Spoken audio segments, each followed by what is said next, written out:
ఏదైతే నిన్ననే మాట్లాడుకున్నాం, ఆంధ్రాకి అతి పెద్దదైనటువంటి పెట్టుబడి రాబోతుంది. మొన్నటి నుంచి మాట్లాడుకున్నాం. మొన్న కేంద్ర మంత్రిని కలిసినటువంటి సందర్భంలో రిఫైనరీ అన్నటువంటప్పుడు మచిలీపట్నం కరెక్ట్ ప్లేస్ అని చెప్పి డిసైడ్ చేయడం, బాలశౌరి మాట్లాడగానే ఓకే చేయడం, దాని అనుబంధంగా ఏమేమి పరిశ్రమలు వస్తాయన్నది కూడా మాట్లాడుకున్నాం. ఇప్పుడు Bharat petroleum corporation chairman M కృష్ణకుమార్కి ప్రతిపాదనలు సిద్ధం చేసి పంపించారు. టోటల్గా 70,000 కోట్ల రూపాయల అతి భారీ పెట్టుబడి రాబోతుంది. ఆయిల్ రిఫైనరీ పెట్టడానికి 5,000 ఎకరాల భూమి అవసరం అవుతుంది. గతంలో వచ్చినటువంటిది అంటే మచిలీపట్నం ప్రాంతంలో ఈ తరహా భారీ పరిశ్రమ అన్నటువంటిది చాలా ముఖ్యమైనటువంటిది.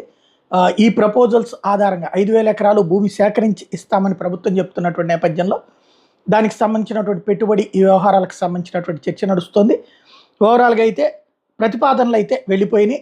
దానికి సంబంధించినటువంటి అంశమే ఇక్కడ కీలకమైనటువంటి వ్యవహారం.